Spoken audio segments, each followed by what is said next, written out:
is Lady Boulay, and I hope you're having a wonderful day. Thank you for your support. Thank you for subscribing to the channel. Thank you for your thumbs up, for your comments, and thank you for sharing the videos. Thank you for all you do to support the channel. And yes, we are commanded to love one another, whether we want to or not, or whether we agree with each other or not. I believe, and I don't think that I'm being prejudiced, but I believe that Black Americans have as strong a sense of right and wrong, just and unjust, fair and unfair as anybody. It may be a part of the brainwashing, turn the other cheek, do unto others as you would have them do unto you. It may be all of that. The Judeo-Christian values that were instilled in us. What we have to come to terms with is that they weren't necessarily instilled in everybody else. Matter of fact, they weren't. Those values were not instilled in everybody. Turn the other cheek. Do unto others as you would have them do unto you. Treat everybody right. Be fair. We believe in those things, but everybody doesn't. So Black Americans have the ability to look at ourselves and look at everybody else as equals and treat everybody else accordingly. But does it make sense in the world that we live in? Now let me show you something.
Now this happened in Saudi Arabia, which is an Arab country in the Middle East.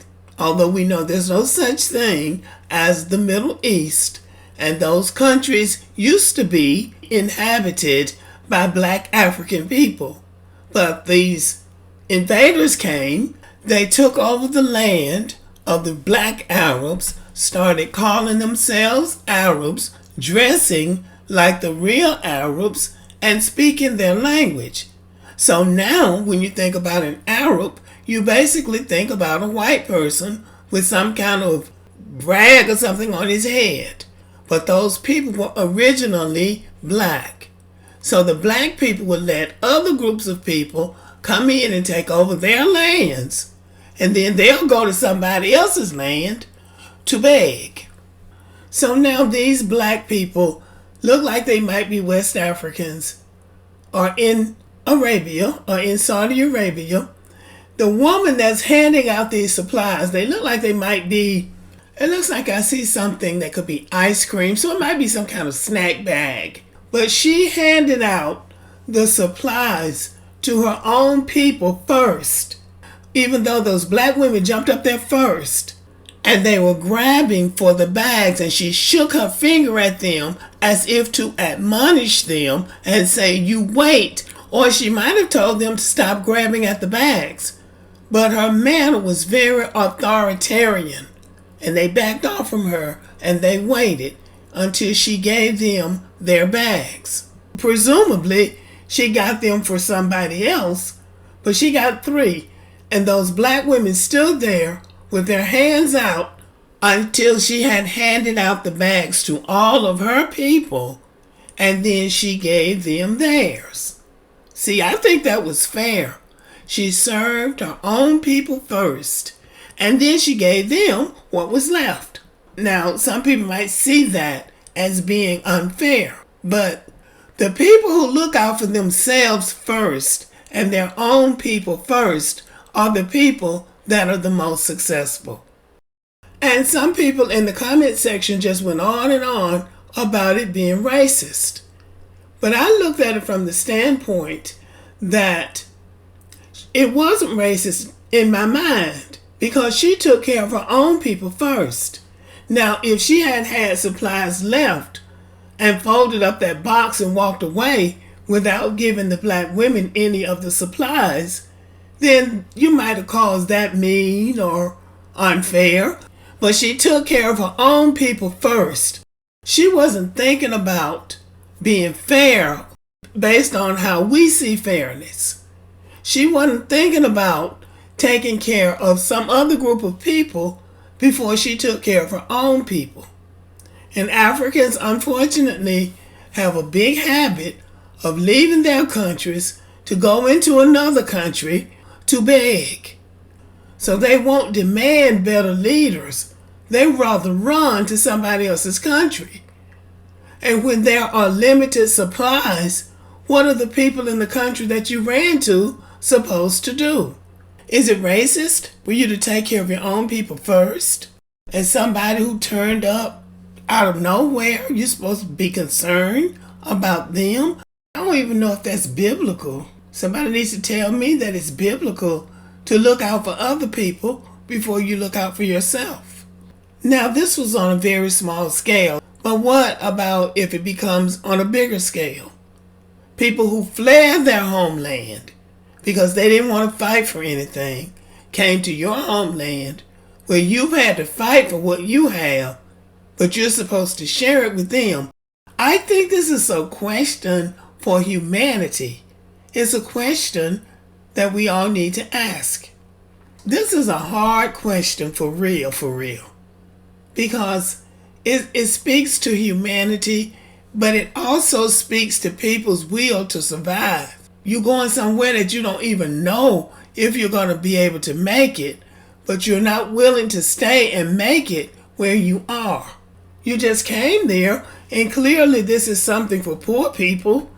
She's handing them out, giving some kind of freebie, some kind of welfare situation. And back to Africans. Everywhere they go, they complain about racism.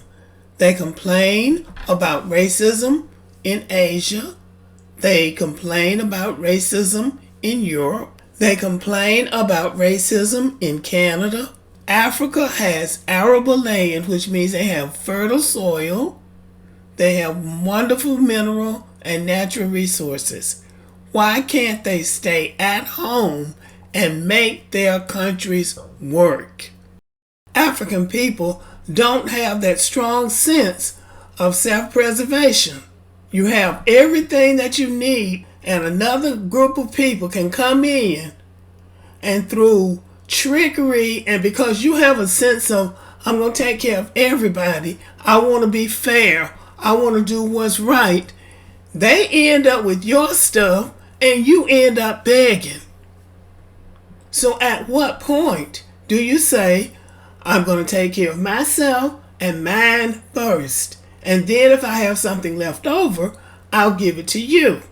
Listen to this. Listen to what this African woman living in Dubai, which is an Arab country, listen to what she had to say.